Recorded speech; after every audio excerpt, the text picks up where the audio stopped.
अस्सलाम वालेकुम रहमतुल्लाहि व बरकातुहू।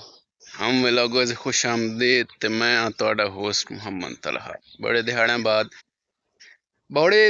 बाद व्लॉग बना रहा हूँ। इस वजह तो बना रहा कि मेरा ये मौजूदगी यूट्यूब ते जाहिर होंदी रहे।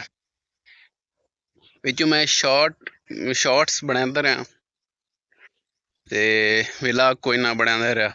हुण अज मैं व्लॉग बना रहा। इस टाइम मैं बाहर निकलना सारे दिन मैं घर ही होना।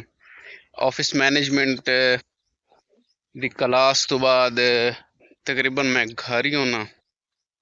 इस टाइम मैं बाहर निकलना दुध लैन वास्ते ते अज दुध आला सफर हो रहे। अज मैं कर दिता दुध ही चेंज कर छोड़ा।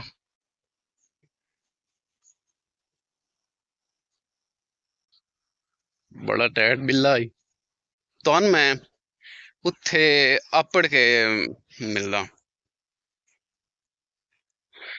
मैं क्योंकि कल ही गुलशन वात इस्लामाबाद लगा गया आया हा।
हाँ जी असा पहुंचा अपनी मंजिल मकसूद ते। इत्थों दो डेरे छोड़ के यानी जेड़े डेरे तो नजर आंदे पैन इन्हां डेरे च मैं दुध लैन आना। अग्गा मुमकिन हो सका तो मैं दुध दी वीडियो बना सा क्योंकि इत्थे एक है कि जेड़े मर्द ने उन्होंने चोना नहीं आता। औरतां चौंदियां चो के तो मर्द अगर डिस्ट्रीब्यूट करेंदे ते अग्गा मुमकिन हो सका तो मैं वीडियो बना सा क्योंकि ये थोड़ा इलाका है थोड़ा खौफनाक डेंजरस जिहा इतना तो नहीं है यानी थोड़ी दुश्मनी वाला इलाका है। उन थोड़ा डर लगता है ताई वास्ते।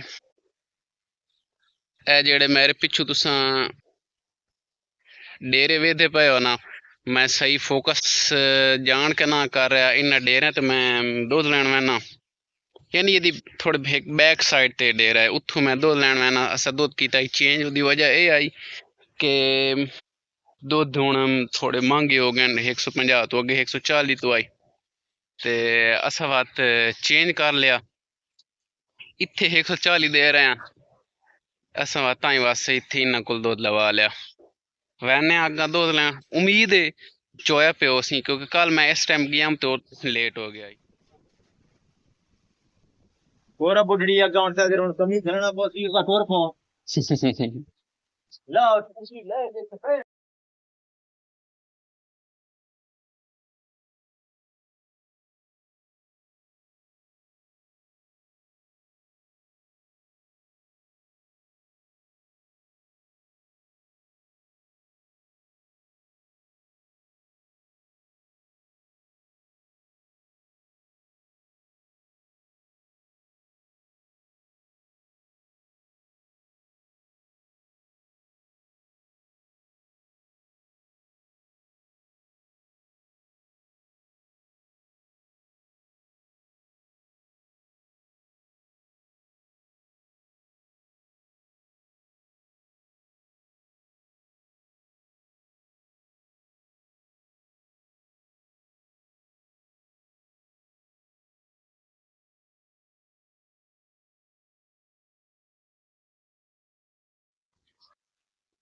ਹਾਂਜੀ ਦੁੱਧ ਲੈ ਲਿਆ ਜਿੱਥੋਂ ਤਾਈਂ ਮੁਨਾਸਿਬ ਹੋ ਸਕਦਾ ਹਾਂ ਜਿੱਥੋਂ ਤਾਈਂ ਹੋ ਸਕਦਾ ਵੀਡੀਓ ਬਣਾਈਏ ਕੋਈ ਥੋੜੀ ਬਹੁਤ ਜਿਸ ਟਾਈਮ ਮੈਂ ਦੁੱਧ ਲੈਂਦਾ ਪਿਆ ਖਾਲਿਸ ਦੁੱਧ ਆਉਂਦਾ ਤਾਂ ਹੀ ਵਾਸਤੇ ਦੇ ਦੁੱਧ ਹਮੇਸ਼ਾ ਡੇਰਿਆਂ ਤੋਂ ਹੀ ਲੈਣਾ ਚਾਹੀਦਾ ਮੁਨਾਸਿਬ ਜਿੱਥੋਂ ਤਾਈਂ ਹੋ ਸਕੇ ਕਿਉਂਕਿ ਇਤਨਾ ਤੋਂ ਕੋਲ ਖਾਲਿਸ ਦੁੱਧ ਮਿਲਦਾ ਹੈ ਹੁਣ ਮੇਰੀ ਰਵਾਨਗੀ ਹੈ ਘਰ ਵਰਨਿਆ ਇਹ ਕਿਸਮ ਦਾ ਮਿਨੀ ਵਲੌਗ ਆਖ ਸਕਦੇ ਹੋ